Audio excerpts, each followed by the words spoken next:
Welcome, everybody, to a special episode of The Wandering Naturalist. I'm Brandon, he, him.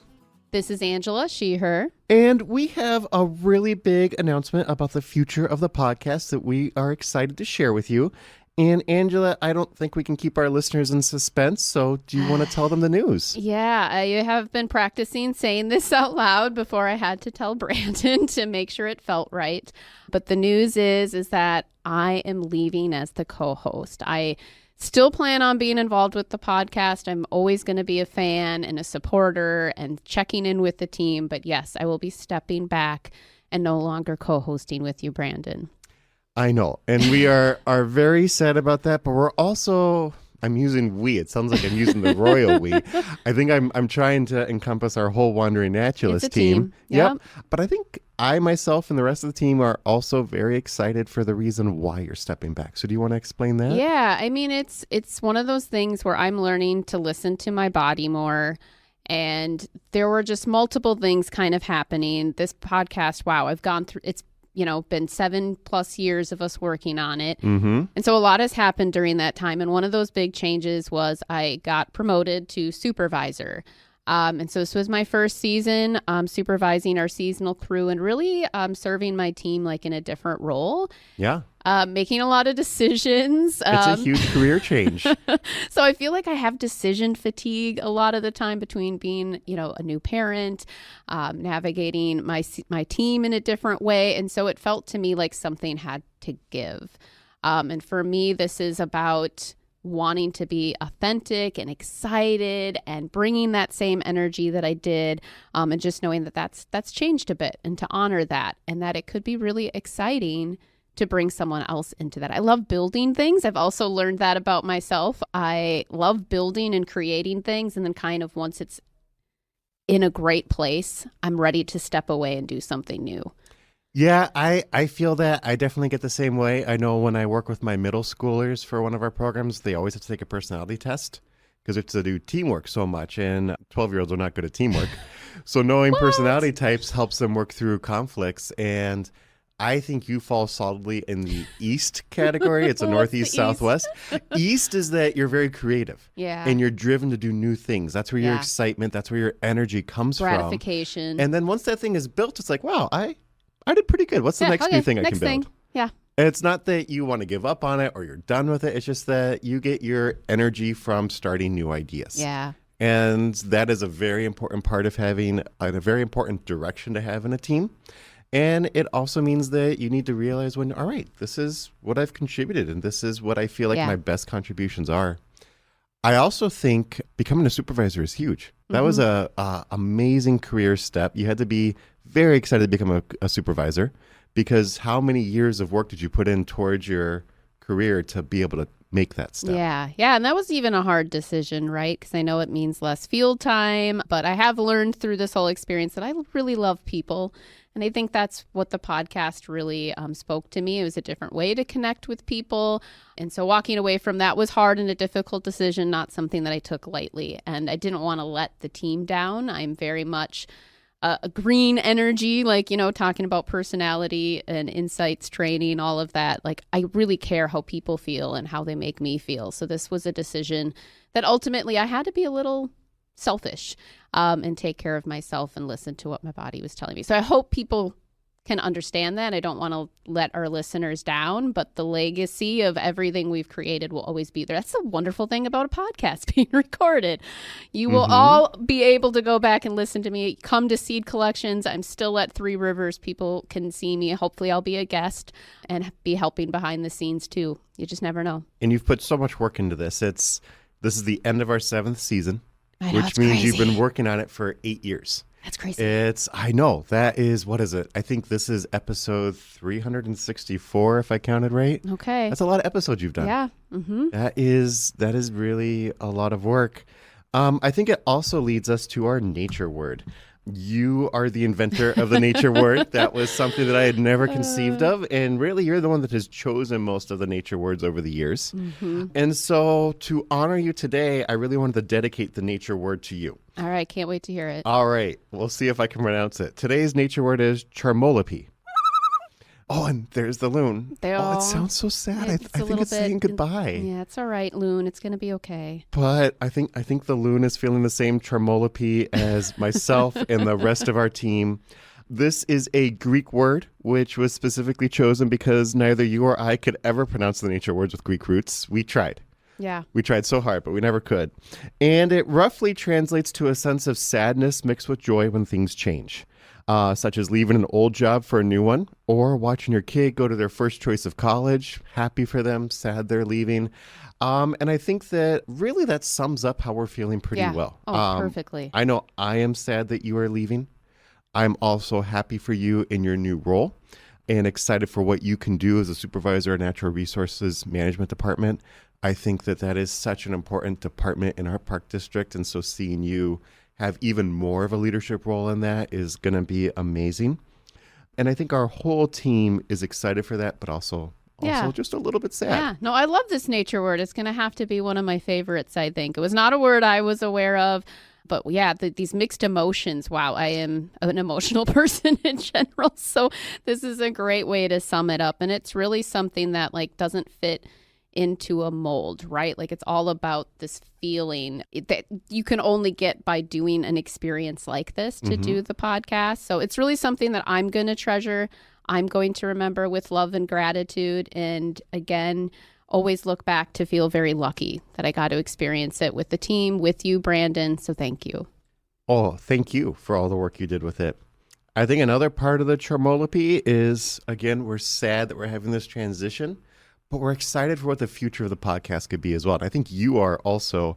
And part of that future is a new co-host. Drum And roll. I know. We're very excited for our new co-host, and that is Ellen. Ellen, how are you doing today? Hi, everybody. I'm doing great. Happy to be here. Do you mind introducing ourselves to our listeners for a little bit? Absolutely. So, my name is Ellen Munschauer, and like Brandon, I am also a naturalist at Three Rivers, except I am based at Lowry Nature Center. And super excited to be here. I was a fan of the podcast and simultaneously sad that Angela's leaving. It's what brought me here, so I'm weirdly grateful. But yeah, I'll miss your voice on the podcast. Yeah, I mean, I think it's such a crazy story. So I met Ellen last week, and I knew about this story ahead of time that you had listened to the podcast. You were Yep. out on the East Coast, or you were not in Minnesota, Yes. but you're a Minnesota native. Yes. And so can you share that with our listeners, kind of like this serendipitous story that I think just makes it more magical? Yeah, the power of the podcast, everyone. I'm an example. So, as Angela said, I am originally from Minnesota, Southwest Minnesota. Shout out to the entire 507 zip code. But I moved around a bit in the country after I graduated college, and I was living out of the state. And like all good Minnesotans, I knew that there would be that draw to bring me back to my home state at some point in my life, at least back to the Great Lakes region. And so I wanted to stay fresh on my naturalist knowledge for Minnesota. And I was living in, I believe this is when I was living in upstate New York out in the Adirondacks. Absolute gorgeous area, but very different than Minnesota. So I Googled Minnesota Naturalist Podcast, which is almost the title of this podcast. Great marketing. Good Yes, job, everyone. Exactly. So, yeah, I wanted to just stay fresh and be able to listen to something while I cleaned and drove around and things like that. Stumbled across this podcast. I had never heard of the Three Rivers Park District, which feels crazy now that I'm here. But yeah, rural Southwest Minnesota, you know, we weren't driving up to the Twin Cities to go outside. We would just do it while where we were. So I started listening to this podcast, and Three Rivers sounded like a really great place to work because you guys had such awesome chemistry and had such lovely things to say.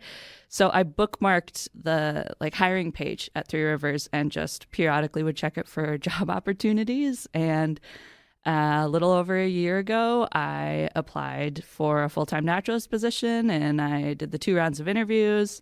And here I am, 1 year in, and I'm on the podcast that brought me to this job. It is It's like a wild goosebumps. ride. It's goosebumps every time I hear it. Oh, boy. So not something you thought in a million years you would be. No, it was so, yeah, dream big, kids. Listen to Yeah. any podcast and know that you one day can be on that podcast. I love that. I truly love that story because I think Angela and I always were hoping that this podcast would inspire Yeah. a deeper connection with nature or inspire to come to our parks in different ways. And you really dove into our park, which is great. And I think, it really, what I hope this does is it encourages listeners to take those opportunities to come visit our parks, kind of like you did, but also share with us, what are you interested in? What do you want to hear about? We always love hearing from our listeners. I think that what I want to do today, I think today's episode, now that we know the news, now that we've met our new co-host. That's a lot. I know, but I think we really want to look back on our past 7 seasons with you, Angela, but also look to our Blur. future with you, Ellen, and see where have we been and where are we going to potentially go. And so I think we each brought some questions to ask each other. And so if it's okay, I'm going to start with the first question.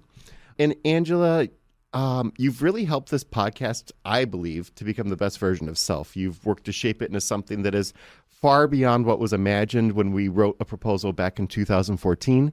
You've worked to make it exceed every expectation I know I had since the first episode went live on January 2nd, 2019. And so I guess what I want to ask you are, what are some of the things you're proud of that you brought to the podcast over these past 7 seasons and 8 years of working on it? Yeah, this comes back to my theme, like even talking to the seasonals, they're always like, how do you know what to do? Or authentically, I have no idea what I'm doing. That is just something that everyone should embrace. Cheers And to that. Fake it till you make it. Fake it till you make it. I think that's what I'm most proud of. Being asked to, hey, go try this. And I just printed the script off. I didn't really think much of it. And I was like, oh my gosh, what am I getting myself into? This does not seem like something I would normally do. What are you thinking? But it was like, you know what? Just go for it. Just show up with that authentic energy and curiosity. And that's what you need to do. You don't have to be something else just to be myself. So I also feel like that vulnerability, that through the podcast, I was able to be vulnerable, share those things that might be personal stories. Because again, during this whole recording time, a lot has happened in my life. I had a kid. We went through the pandemic. I started doing mindfulness, diagnosed with ADHD, and now a big position change. So I feel like just so much has happened, and the podcast has been through that. And hopefully, I can share those stories and encourage others that you can be authentically who you are, and people enjoy hearing that. And I think all of those experiences you've used those to be topics on the podcast. And we've had some great topics, such as our healing in nature, where we went and did forest bathing because of it, which was a brand new experience for me. I also remember when you were very first told you're going to be on the podcast, because I had been working for a couple of years to kind of get the park district to the point where we should totally do this podcast, because it was an empty niche. And then it was finally approved and we needed a new co-host. And it was very important to me that we have a woman identifying co-host that was knowledgeable. I didn't want it to be, I'm teaching this other person. I wanted the podcast host to be somebody that, we really had people that anybody could relate to. And I think you need diversity of hosts to have that. So I kind of was told to go on a tour to different departments in the podcast and talk about this proposal. And I was explaining to NRM, your department, about we're going to do this podcast. Here are the goals. One of the goals at the time was to really highlight NRM, because in our surveys, a lot of people had no idea you existed. And John Moriarty was in charge of wildlife at the time, and he stood up in the middle of the presentation like, all right, well, Angela's your co-host. And you were like, wait, I am? And I was like, okay, sure. I had worked with you a little bit in the past. You had come and done some classes with me. And I was like, yeah, she'd be really good. She's got the knowledge. She's got the passion. And that is when you found out you were the co-host. And the rest is history. No? Yeah, exactly. How can I say no when your boss is saying that? You don't say no to John Moriarty. No, Let's you don't be say honest. no to John. And I think that's he knew how to push and do that. And sometimes you need people in your life to just be like, yeah, you got this. Go do it. And you're just like, oh, okay. But yeah, I think it's important. I feel thankful that I've been able to be a female voice, especially in natural resources, to be able to, provide that perspective. Absolutely. How we got a new co-host was a little bit different this time. Nobody was voluntold. Uniquely. We the knew own that, path. again, we did not want somebody to replace you because we can't replace you. But we did want somebody who would be knowledgeable and be able to help move the podcast forward in maybe a new direction. This is a new transition that we're going through, and who could bring something to the podcast we haven't had before.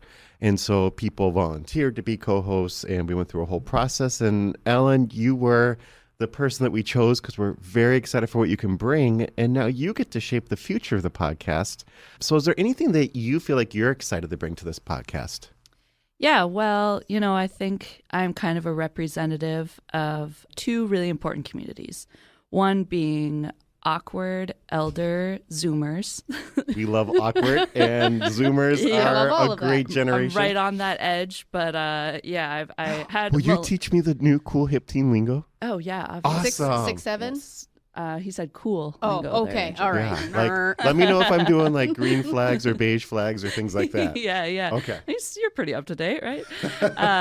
No, I'm right on the cusp of it. But I had roommates in grad school that were millennials, and I was like, no, I am not one of you. Mm-hmm.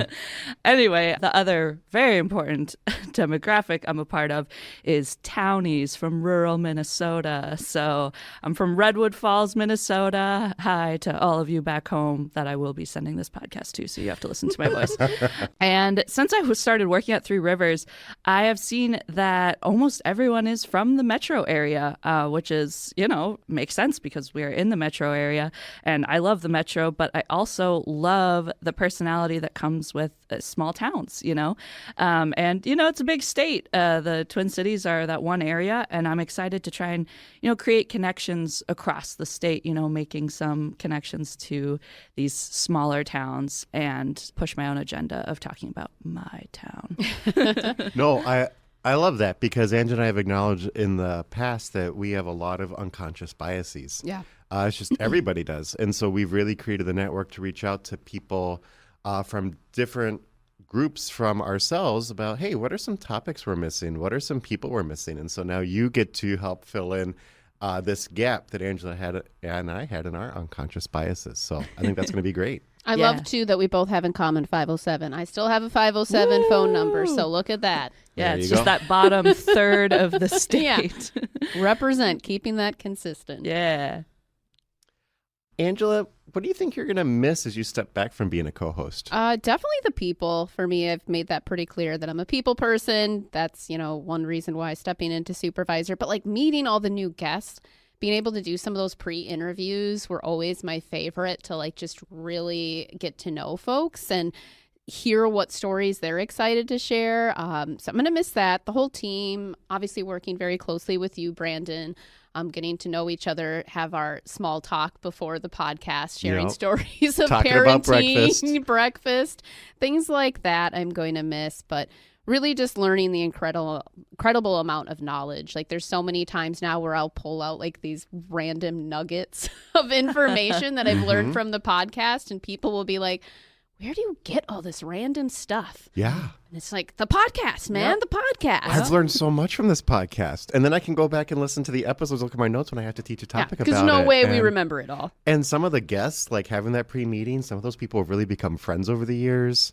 It's just been, like you said, I've loved meeting the people too. It's been really fun.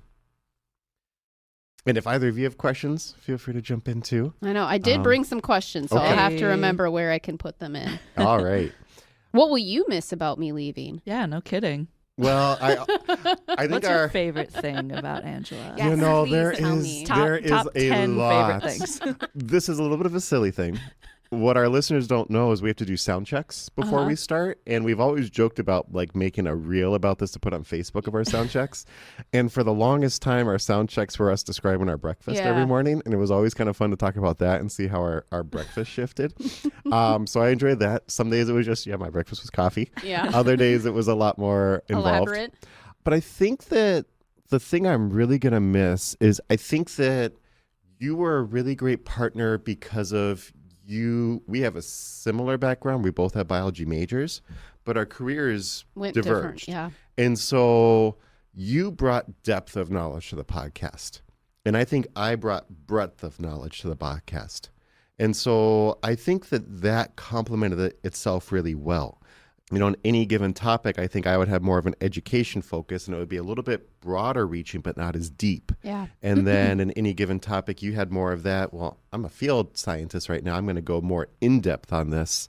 And I think that contrast allowed us to explore the topics in a different way than if we both came from the same background. I think it allowed us to reach different levels of knowledge that our listeners had, providing for both beginners and people who are maybe a little bit more farther along in their journey about any of these given topics. So I think I'm going to miss that. I think that was a very beneficial thing. And then honestly, I've just really enjoyed working with you. I think that what has been nice is that from, October, November-ish through April, we saw each other every week. And we could talk with each other about, what are your kids doing right now? I'm like, man, my kid, I tell you what, we could share what's going on at our nature centers and NRM. And you've just really become a really good friend. Yeah. Confident. And it's not that we're not going to be friends anymore. Yeah. But work is busy and I'm not going to get to see you as much. know. So I think on a personal level, I'm going to miss it's not that we're losing our friendship, but I think our friendship's going to change. Mm-hmm. I'm going to miss that a little bit. Yeah. Yeah. No, I completely agree with that. Ellen, you maybe hit on this a little bit, but what made you want to be a co-host of While you're brand new and still figuring things out. I know. The dream would have been for this opportunity to have come up in 1 year. I just finished my annual review, my first one. So I've been at Three Rivers for exactly 1 year, and I'm signing up for a lot of things. In all seriousness, I just really care about environmental education. I have a master's degree in environmental ed, and there's so much that is so cool about the place that we live. Wherever you are, I promise, wherever you live, there's cool stuff about that specific place. And I'm just always ready to jump on opportunities to try and get more people to be excited about not just the natural world in general, but their natural world. I get going to the zoo and seeing a tiger is awesome, but being able to go into your backyard and, look at a garden snail and just be like, wow, look at that snail. So I just want to try to, get more people excited about their own backyard. You're in good hands. Wow. I'm just saying. Oh, it's going to be good. Angela, what is something you will not miss about being a co-host? The first thing that came to my mind was anxiety, because definitely A little dochi in here. Yeah. You recognized it. Oh, yeah.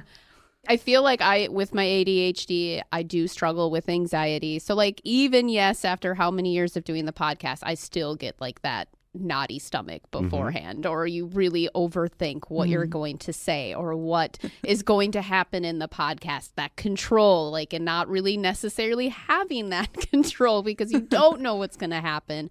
So I won't miss that part. I'd say it does get better and it's something I'm learning to deal with, but there's a lot of pressure to say the right things and butchering Latin words, people's names. I will not miss that. Just being on a pedestal for more people to know that I do not know what I'm saying or how to say it. Yes, the words and the names sometimes are difficult. The anxiety, I totally agree with you. That is a hard thing. I also remember when I was 14 and my Christmas gift I asked for was a textbook on being an interpreter because I was that kind of nerd. So I read this 500-page guide to how do you be an interpreter. It was so exciting. But there's something from that book that has always stuck out to me. And what it said is the program that you go out to do and you no longer feel anxiety before you start it, that is a sign that you need to retire. Yeah. Because that means you don't care anymore. That anxiety is stressful and it is hard, but I think it is also a sign of your commitment to excellence and passion. You really care about this coming out. And I think that's why our podcast has been so successful, because of that care you bring to it. Ellen, I think that Angela and I have both brought our individual passions to the podcast. There's been many, but one that stands out to Angela for me is her love of insects. Seems like even when we choose plant topics, somehow they become insect topics. I brought my love of hearing people's personal stories, especially as it relates to the land or the past. What is a passion of yours that you want to bring to the podcast? Yeah, so I already lightly touched on this, but obviously I joined this podcast to push my own personal agenda. And that big agenda is that everyone should love birds as much as I do. Birds are pretty amazing. Yeah, I love birds and bird watching. I think it's super fun, and so super excited to get more bird nerds into the studio that I can talk to.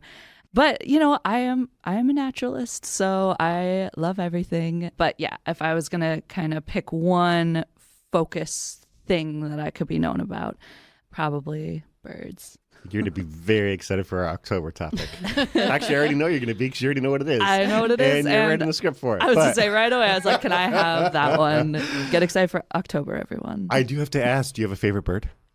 Okay, so, obviously this is a difficult question. I divide up my favorite birds by species, but if I have to pick one reigning champ right now, the boreal chickadee is my favorite. They're pretty amazing. I've seen them once in my life when I worked in Alaska for a little bit. Yep, that's where I saw my first one. Awesome. The other one I really like is the mountain chickadee because they look so angry. Yeah. They have like angry eyebrows. Right. And they sound angry. They yes. say chickadee dee dee like ours, but it sounds like they've got an attitude. Well, and it's awesome because all chickadees are full of rage. The mountain chickadees are just more honest about that. Chickadee full of rage. Yeah. Them and wrens. But no, it was when I was working, there's going to be lots of mentions of me working in these strange places. But at one point I was working at a songbird banding station in Fairbanks, Alaska. And the woman that hired me, I did not have a lot of bird experience. I had taken a few classes, but I had no banding experience and I was still learning basic birds. And she was cool enough to hire me. And it was because the point of that position, that internship, was to get into the field, which is why internships are so valuable. But we caught our first boreal chickadee, like a week or two into banding. And I pulled it out of the bag and I was like, what is up with this black-capped chickadee? It looks like it was rolling around in some dust. And she was like, well, that's a boreal chickadee. And I said, what? And it was just like a kind of a little like, wow, there's a lot of birds out there that I don't know about. And this guy is so adorable. And chickadees, like I said, they're furious. When you band them, if you have them in the hand, they are biting and fighting with all of their might, and they are like a 3-ounce little puffball. It's so cute. And it's just admirable that they are trying to murder you, even though they're so little. And so I had been bitten by so many black-capped chickadees, it felt like a real honor to experience the bite of a boreal chickadee. Was it a little bit colder? Yeah. Can you blame them? No. And we do have them in northern Minnesota, so it's not just an Alaska bird. You can get up Saxon Bog, up in just northern Minnesota in general in the wintertime. You can see boreals, and that's my favorite. That's my favorite bird. I love it. And chickadees are often like, oh, it's just a chickadee. So I like that's yes, your favorite. Underappreciated. Angela, do you have a favorite memory of interacting with a listener? There's so many. Any time I interacted with a listener was a favorite time, either at a seed collection or when I was participating in events myself. I think one of my favorites was obviously when someone came up to me at a seed collection and said, I'm a fan of the podcast. I actually am like going to college and like pursuing this as a career because of you. Mm-hmm. Because of your stories and what you shared about working in this line of work. And like, you never get moments like that. You hope that's like what we're doing, but to hear that come full circle was really powerful, to be like, wow, like that's huge. That's the challenge of an educator, is you hope you're making an impact. You hope that you are planting seeds that'll grow eventually, but you rarely, if ever, get to see those seeds blossom. Yeah. So that's very powerful when somebody tells you that. But yeah, there's lots more, but that's one of the key ones. That's a good one. Mm-hmm. Yeah. I know, Angela, you and I have shared our spark moments in the past, experiences that created a love of the outdoors. Ellen, do you have a spark moment? Well, I know I kind of just talked about my spark bird, like the bird where I was like, lots of birds. I should learn about those. But I don't know if I really have a spark moment. I do feel like my personality, I was just predisposed for being a naturalist, because, I like I said, I like everything. You call me a mallard because I'm a huge dabbler. Ooh. I'm sorry. I'm to all so of our excited listeners. to have somebody else who do puns. This is great. No. Yes. Please, listeners, do not write in a complaint about my first day puns bringing are in the a highest dabbling form duck of comedy. But yeah, so I love trying new things. I genuinely feel like I could have gone in a million directions. When I started college, I was just interested in so many things. My dad did instill a great appreciation of the outdoors, and I've always been a big environmentalist. I mean, we do live on this planet, so I think it makes sense to take care of it. But I can't point to a specific moment where I felt like a before and an after, you know? So for listeners, if you're out there thinking that you need a spark moment, if you haven't had one and you're waiting for it, you don't necessarily need one. You can forge your own path. I really felt like I wanted to just try things out and see where they go, and it ended up pointing me here, and I'm super grateful for it. Yeah. One day at a time, living in the moment. Exactly. Yeah.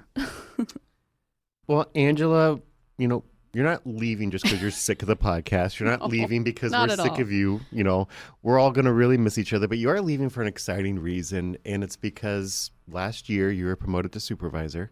You've been in that role for roughly a year now. And I feel like a year is what it really takes before you start to get a handle on something. Oh, Like you yeah. never truly get a handle on something, but you have an idea of what it's going to be like. So now that you've been in that role for about a year, and now that you are going to be figuring out, all right, I've done this. Where am I going to go now? What's something you're excited for in your role as supervisor? Such a good question. Something that I'm trying to, after the season being a blur, collect my thoughts and reflect on, because I think that's important. But I really enjoy understanding like what motivates people, how they are growing, where they are going, how can they live their best life, especially when it comes to the things that I care about and have experience with and have learned from my own life lessons. And I was very spoiled this year with just an incredible crew of 5 seasonals. So shout out to all of them. They left quite an impression on me. And, you know, we navigated some intense moments right away in the season. We had a fire jump. And so that led to a lot of like early bonding where we all had to learn to be vulnerable with each other, lift each other up. There was a lot of like self-blame. And it was just something that resonated so quickly with me to realize the importance of like having these difficult conversations, building our team and bonding and working on that foundation for us to be able to go out in the field and do this work, because it is tied to our emotions and our well-being. It isn't something that we just punch in 9 to 5. Odd hours, weird things that we're doing in the heat, in the cold, biting bugs, you know, plants giving us rashes. And so just really zooming out, thinking of it as a big picture and how I can support my team in building their resiliency, not just in the habitats, but in our team, so that they can continue doing this important work and be in a good mental place. And I think that's something that can be easily neglected in workspaces. So getting that feedback of implementing mindfulness and the seasonals and my team embracing it and saying that it really made a difference and that they walked away from this job with hope, like newfound passion to like make this work, to find a way to make this their career forever. Yeah. And I think that American tradition is really emotions are left outside of work, but that doesn't acknowledge who we are as humans. And I think it doesn't acknowledge the reality we're in now. There really is very little, if any, divide between work and home anymore, with emails and texting and all those things It's that keep everywhere, follows you. So being able to acknowledge that and have that as part of your work, I think makes for a healthier work environment. Since you are stepping away, what is something you hope the Wandering Naturalist continues now that you're no longer going to be a co-host and maybe don't have as much of a direct impact on what we're doing? Yeah, for me, it's taking care of one another. Storytelling is so critical to our understanding of outdoor experiences. Really continue to ask the questions of like, what is a story? Why do we tell them? I did an adventure camp with Katie Frias, one of our guests and fellow naturalist, and I was explaining to these students about the importance of storytelling. And from that, I found a quote: "The stories we tell ourselves and others are our survival manuals." That's E.O. Wilson, who's a like famous ecologist. Yeah. So for an ecologist to say something like that really hit with me and made me think differently about the podcast and how we storytell. Like, it's so important. This is how we survive. How we learn from each other, how we do better, Absolutely. how we learn from the environment. Like, if we don't tell those stories, we're not going to bring others along. So really telling those stories of place, grow to understand and become familiar, because from that, you're going to love it. You're going to take care of it. So I just encourage everyone that they belong to. You're connected to nature, this land, each other. There's so much common ground in the great divide we feel out in the world right now, but everyone has stories. Tell them, bring along others, invite someone to a hike, share the podcast, go bird watching, bring someone. Like we really do just have to bridge and make those connections. So I'm really hoping the podcast continues doing that. Yeah, if I could flip that question back on you, Brandon. Yeah. I mean, I'd like to know, what does my co-host hope we're going to be doing?